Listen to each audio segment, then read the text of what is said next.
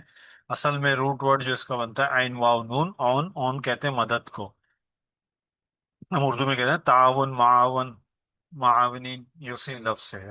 الف سین تا کا اضافہ یہ وہ شکل بنتی ہے جس سے چاہنا، مانگنا، اس طرح کرنا، حاصل کرنا، یہ مفہوم پیدا ہوتا ہے۔ واو الف جمع کے لیے استعینوا بالصبر والصلاۃ، باز بی لگا تو اس کا ترجمہ ہوا کے ذریعے، یہاں سے ترجمہ کیا گیا، ٹھیک ہے، بالصبر، صبر سے، صبر کے ساتھ، والصلاۃ، اور صلات کے ساتھ۔ اچھا یہ وا جو ہے یہاں پہ، وا کا ترجمہ یوں ہے کہ صبر جو ہے ایک، سمجھ لیں زبانی بات ہو گئی نا، کہ صبر کرو، صبر کیا ہم نے، تو وہ سلاد یہاں پر اس کا بیان ہے۔ اللہ تعالیٰ نے صرف زبانی کلامی دین نہیں دیا بلکہ پریکٹیکلی کرنے کا طریقہ بھی بتا دیا، کہ صبر کا جو، ہم صبر سیکھنا چاہتے ہیں تو نماز کے ذریعے ہم صبر سیکھ سکتے ہیں۔ بہرحال ایک ترجمہ یہ بھی بنتا ہے اس کا۔ اور لفظ جو صبر ہے، میں نے کہا تھا نا کہ کچھ اصطلاحات جو اردو میں آ گئے ہیں یا عام بول چال میں ہم بولنے لگ جاتے ہیں، ان کے معنی ہم نے بالکل ہی مختلف کر لیے ہیں، جن میں سے ایک ہے صبر۔ آج اس کو ہم کھول لیتے ہیں۔ صبر کے جو معنی ہوتے ہیں، اچھا صبر کے ہمارے اردو میں معنی کیا ہے؟ کسی نے آپ کو تکلیف دے دی، آپ اس کو کچھ کر نہیں سکتے، اور آپ کیا کریں گے؟ صبر کر لو بھائی تو اس کو ہم صبر کہتے ہیں، برداشت کے اس مجبوری کے برداشت کو ہم صبر کہہ رہے ہوتے ہیں، اور اسی معنوں میں ہی ہم اردو میں عام طور پر استعمال کرتے ہیں، لیکن قرآن کریم نے اس کو بالکل اس معنی میں استعمال کیا جو کہ اصل میں اس کے معنی ہے، اور میرے خیال میں وہ معنی، اردو والا معنی کہیں پر بھی آپ کو قرآن کریم میں نہیں ملے گا۔ ویسے تو بہت تفصیل ہے، مختصراً میں رکھ دیتا ہوں۔ صبر سواد با را مادے کے ساتھ کے معنی ہوتے ہیں کسی شخص کا کسی مطلوبہ شے کے اصول کے لیے برابر مصروف کار رہنا، یعنی کہ لگے رہنا کسی کام میں۔ اگر میں کہوں نا کسی کو اصبر عربی میں، تو اصبر کا مطلب یہ میں نے نہیں کہا، مثال کے طور پہ کوئی شخص دیوار چڑھ رہا ہے اور چڑھ نہیں پا رہا، اور میں نے اس سے کہا اصبر، صبر کر، اچھا اردو میں اس کے معنی ہوں گے کہ مت چڑھو، نہیں چڑھ سکتے ہو، صبر کر لو۔ عربی میں اس کے معنی بنتے ہیں، مطلب قرآن کی روح سے اس کے معنی بنتے ہیں کہ بھئی تمہیں چڑھ کے رہنا ہے، اس میں لگے رہنا ہے۔ یہ بہت بڑا فرق ہے، 180 ڈگری کا فرق ہے، جو عام طور پہ ہم صبر کہتے ہیں اور قرآن کریم کا جو صبر ہے، تو برابر مصروف کار رہنا، اس کو کہتے ہیں صبر۔ لہٰذا اس کے بنیادی معنوں میں استقامت، ثابت قدمی اور مسلسل کوشش، یہ چیز شامل ہے، یعنی کہ اس کے بنیادی معنی یہی ہے۔ اچھا جو بادل مستقل ایک ہی جگہ کھڑا رہے، ہلے ہی نہ، عام طور پہ ہوتا ہے، کبھی کبھی ایسا سیزن آتا ہے بادل کھڑے ہیں، عربی میں اس بادل کو کہتے ہیں الصبیر، رکا ہوا، ڈٹا ہوا، ٹکا ہوا۔ اچھا اب اس سے معنی نکلا جم کر ایک جگہ قائم رہنے کی جہت، یعنی کہ ایک ہی رخ پہ کھڑے ہو جائیں، تو اسی لیے اس کے معنوں میں روکنے کا مفہوم بھی پیدا ہو گیا، کسی کو روکنا، ڈٹے رہنا، اور روکنے کے لیے بھی کہنا۔ اچھا بہت سی مثالیں، ایک مثال میں نے رکھی ہے سورہ طٰہٰ سے، نبی کریم صلی اللہ علیہ وسلم کو یہ حکم دیا جا رہا ہے وَأْمُرْ أَهْلَكَ بِالصَّلَاةِ وَاسْتَبِرْ عَلَيْهَا، اپنے گھر والوں کو نماز کی تلقین کیجیے، حکم دیجیے، وَاسْتَبِرْ عَلَيْهَا، اور آپ بھی اس پر قائم رہیے۔ یہاں پر صبر کا ترجمہ میں نے کیا، قائم رہیے، استقامت رکھیے، یعنی کہ صبر کیجیے، یہ عربی کا صبر ہے۔ تو خیر یہ صبر کے معنی، والصلاۃ، صلاۃ کی تفصیل کچھ تو ہم پڑھ چکے ہیں، انشاءاللہ آئندہ بھی پڑھیں گے۔ ان اللہ مع الصابرین، ابھی ان آیتوں میں یہ صبر کا مفہوم پیدا ہو رہا ہے، ہر جگہ یہ آپ کو صبر ملے گا۔ ان اللہ مع الصابرین، ان بے شک اللہ، اللہ مع ساتھ، اردو میں بھی ہم کہتے ہیں صابرین، صبر کرنے والے، یا جمع میں ہے نا صبر کرنے والوں، اللہ تعالیٰ صبر کرنے والوں کے ساتھ ہے۔ اب آپ اندازہ کریں صبر کیا مقام ہے، جو شخص ڈٹ گیا دین میں، اور سورہ فصلت میں آتا ہے نا کہ وقال الذین، آیت یاد نہیں آ رہی ایگزیکٹلی، اللہ تعالیٰ کہ ثم استقاموا، اللہ تعالیٰ کہہ رہے ہیں کہ جس نے کہا کہ اللہ میرا رب ہے اور اس پہ استقامت قائم کر گیا، تتنزل علیہم الملائکہ، اس پر فرشتے اترتے ہیں۔ تو صبر وہ مقام ہے جس میں اللہ تعالیٰ فرشتوں کا بھی نہیں ہے، براہ راست اپنا تذکرہ کر رہے ہیں، اپنے بارے میں کہہ رہے ہیں، اللہ ان کے ساتھ کھڑا ہوتا ہے۔ یعنی کہ ہم جس کام میں ڈٹ جائیں، دین کے کام میں ڈٹ جائیں، تو اللہ ہمارے ساتھ کھڑا ہے۔ یہ بہت بڑا مقام ہے۔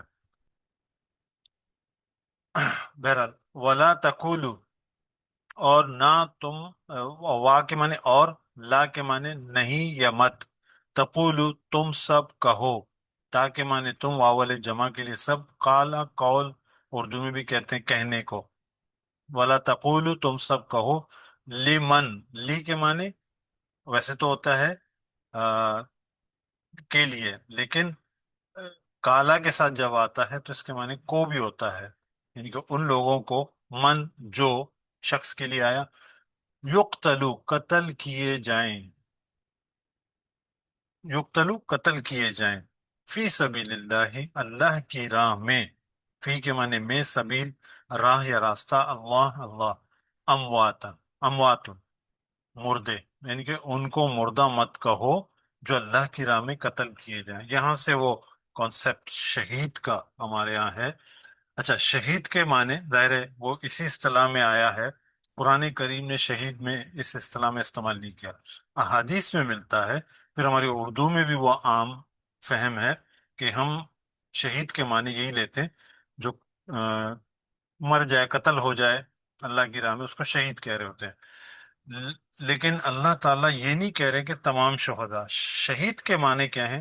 شہید یہ ہوتا ہے کہ ہم یا کوئی بھی مسلمان کلمہ پڑھ لے، شہادت دے دے کہ اللہ ہے، کہ گواہی دے دے، مطلب وہ پوری جو گواہی ہم دیتے ہیں اسلام میں داخل ہوتے ہیں، تو گواہی دینے کے بعد اس پر رہے اور آخر تک اسی پر رہے، اس کا موت آنا اسی حالت میں ہو، اس پہ موت جب آئے تو وہ اسی حالت میں ہو، اس کو کہتے ہیں شہید عربی میں، مستقل شہادت میں رہنا۔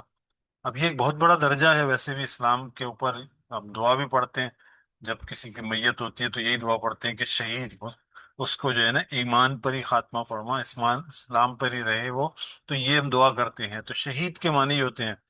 لیکن یہ یہاں پر جو بات بیان کی گئی ہے ہر شہید کے لیے نہیں ہے، ہمارے تو گلی میں بھی کوئی قتل ہو جائے کسی پارٹی کا بندہ تو اس کو بھی شہید کہہ رہے ہوتے ہیں، ایون کہ غیر مذہب میں بھی شہید کا لفظ، ہندوؤں میں بھی یہ شہید کا لفظ بولا جانے لگا جب فوجی مرتے ہیں۔ تو اس کے معنی یہ ہیں کہ یہ ان لوگوں کو اموات کی بات کر رہے ہیں، اللہ تعالیٰ کے مردہ مت کہو جو اللہ کی راہ میں جہاد کرتے ہوئے قتل ہو جائیں، اللہ کی راہ میں لڑتے ہوئے شہید ہو جائیں، ان کو کہا جا رہا ہے۔ بہرحال، بل احیاء، اس کی مزید تفصیل آ رہی ہے، بلکہ وہ زندہ ہیں، ولیکن اور لیکن، لا تشعرون، تمہیں اس کا شعور نہیں ہے۔ اب وہ زندگی کیا ہے ہمیں اس کا شعور نہیں ہے، بتا دیا۔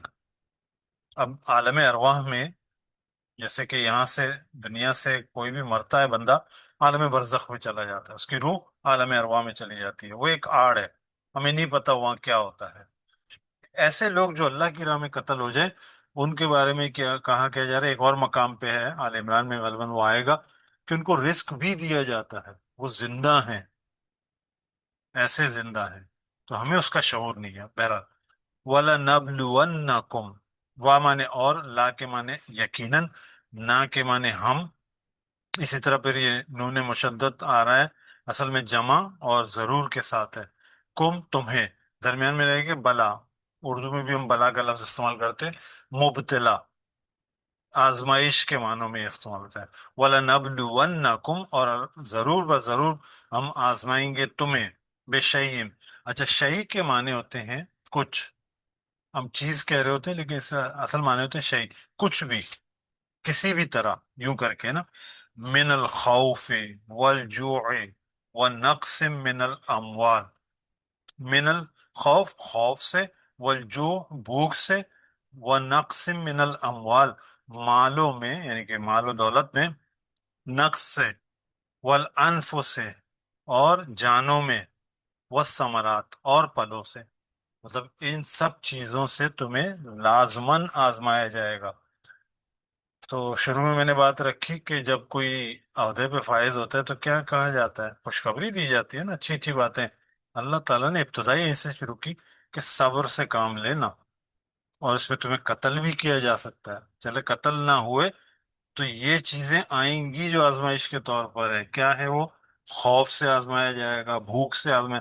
اچھا یہ اب آج کل یہ اصطلاحیں اگر دیکھیں تو خوف ہم پچھلے دنوں دیکھ چکے، جنگی خوف، اس طرح کے خوف میں تمہیں آزمایا جائے گا. اور بھی خوف ہو سکتے ہیں.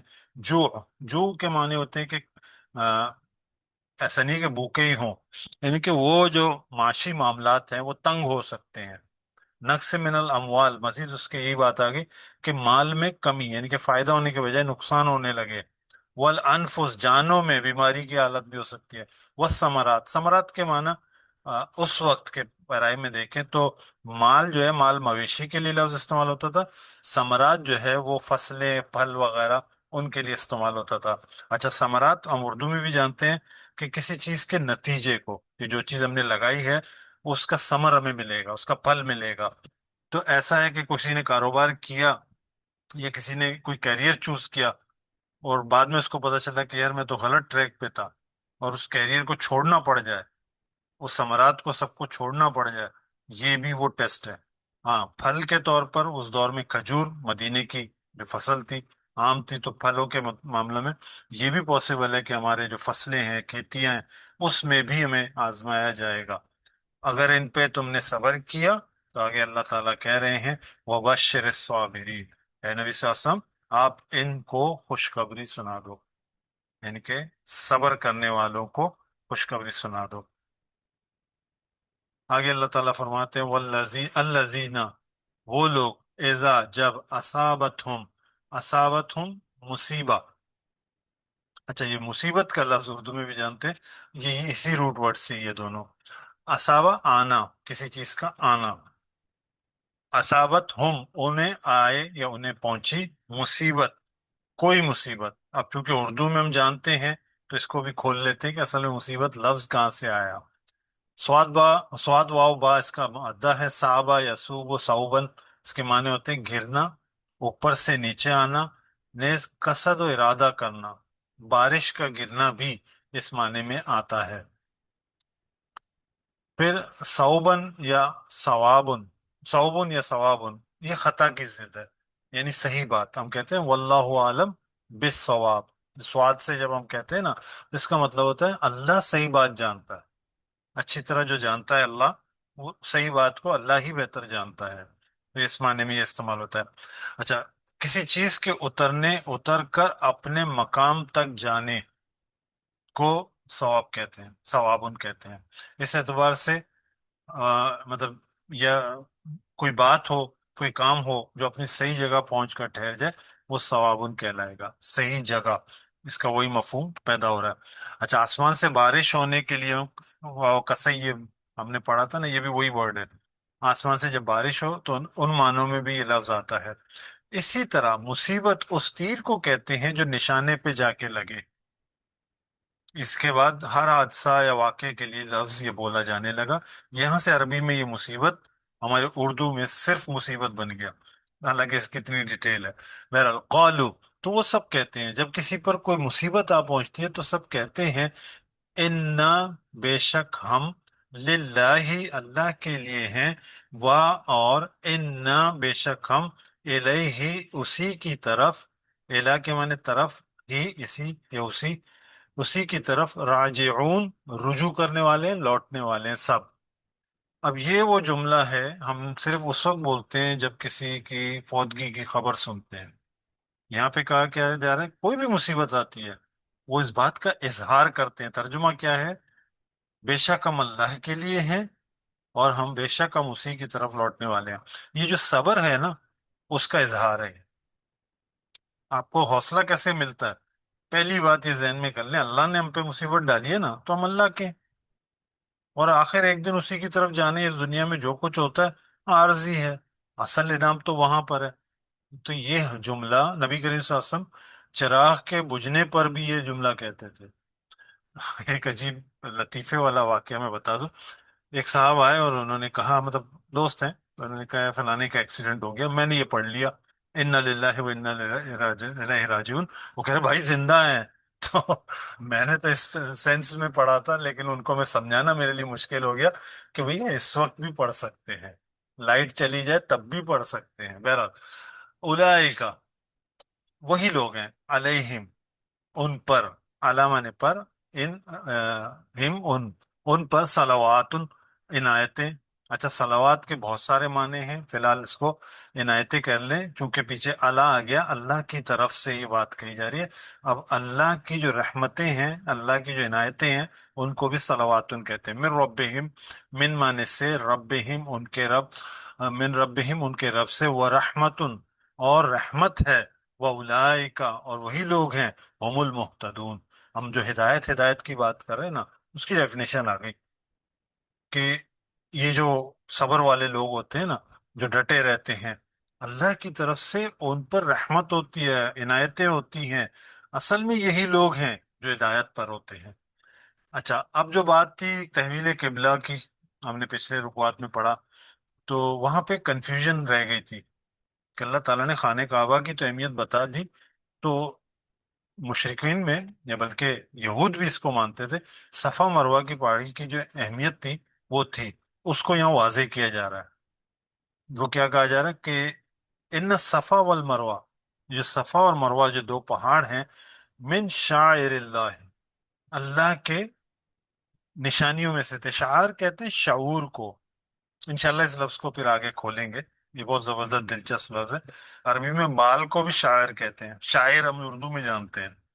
ابھی فی الحال کے لیے سمجھ لیں، جو شعور دے، جس کو پہچان دیکھ کر کسی چیز کی پہچان ہو، یعنی کہ اللہ کی کا شعور دے، اس کو شاعر کہتے ہیں. من شعائر اللہ، اللہ کی نشانیوں میں سے ہیں. فمن پس جو حجا، اب دیکھیں بات آ گئی نا وہاں پر، جو کوئی حج کے لیے جائے، یعنی کہ قصد کرے، ارادہ کرے حج کے لیے، بیت اللہ، اللہ کے گھر کے جانے کا ارادہ کرے، اوے تمرا، اور یا عمرہ کرے. عمر کہتے ہیں آباد کرنا، وہاں جا کے وہ آباد کرنا، وقتی طور پر آباد کو عمرہ کہتے ہیں، جو ہم جا کے وہاں پہ حج کے لیے مطلب چھوٹے حج کے لیے جاتے ہیں. یا تو وہ بیت اللہ کا حج جو بڑا حج ہے، یا وہ عمرہ کے لیے جائے. فلا جناح، پس نہیں ہے کوئی گناہ، کوئی حرج نہیں ہے، علیہ اس پر، ان کے یتوفا، وہ طواف کرے، 7 چکر لگاتے ہیں نا صفا مروہ کے، اس بارے میں ہے. بہما ان دونوں کا، یعنی کہ یہ بھی اہم ہے، اللہ کی نشانیوں میں سے ہے. جب حج کے لیے جاؤ تو یہ بھی کیا کرو. اس کنفیوژن کو یہاں پر اللہ تعالیٰ نے کلیئر کیا. اب آپ اندازہ کریں، سورہ مدنی ہے، حضور صلی اللہ علیہ وسلم مدینے میں ہے، اور آگے کیا بتایا جا رہا ہے کہ حج جانا ہے.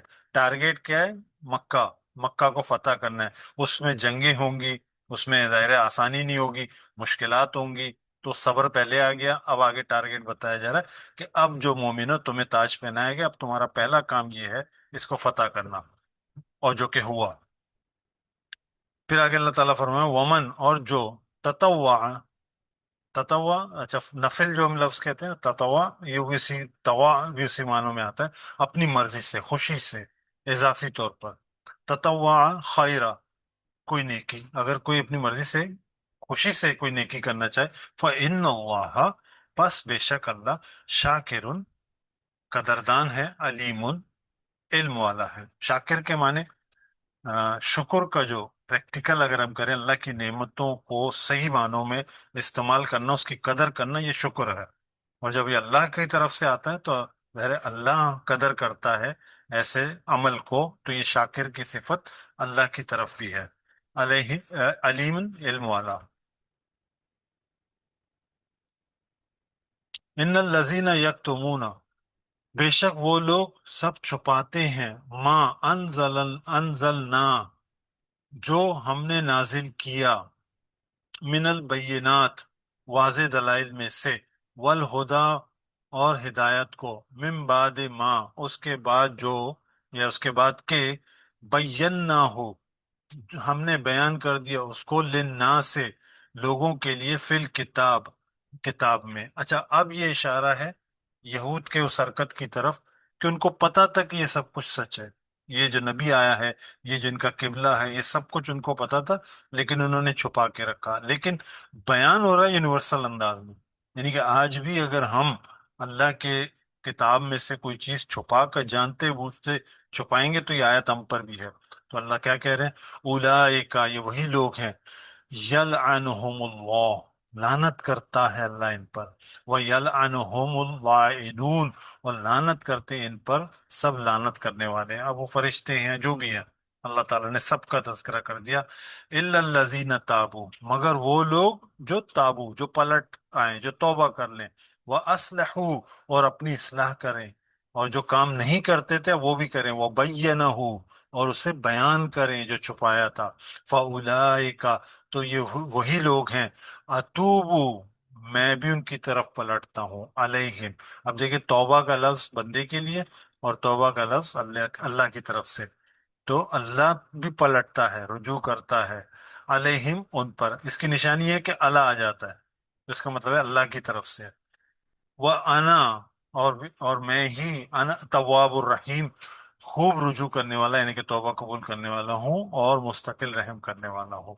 ان الذین کفروا، دوسرا رویہ کہ جو توبہ نہ کرے، اصلاح نہ کرے، وہ کیا ہو؟ ان الذین کفروا، بے شک وہ لوگ جن سب نے کفر کیا، وماتوا، اور مر جائے، وہ اس حال میں کہ ہم الکفار، وہ کافر تھے، مطلب کفر کی حالت میں مر جائے، اولئک علیہم، اور ان پر، یہی وہ لوگ ہیں جن پر لعنت اللہ، اللہ کی لعنت ہے، والملائکۃ، یہاں وضاحت آ گئی، اور فرشتوں کی، والناس اجمعین، اور ان تمام لوگوں کی لعنت ہے، خالدین فیہا، اس میں ہمیشہ رہیں گے، لا یخفف، نہ ہی ہلکا کیا جائے گا، خفیف کیا جائے گا، عنہم العذاب، ان پر سے عذاب، ولا ہم ینصرون، اور نہ ہی وہ سب مہلت دیے جائیں گے، ینظرون سوری، مہلت دیے جائیں گے، وہ، اے لوگوں، اب مخاطب صحابہ کرام سے ہے، وہ الہکم، اور تمہارا معبود، الہ واحد، ایک معبود ہے،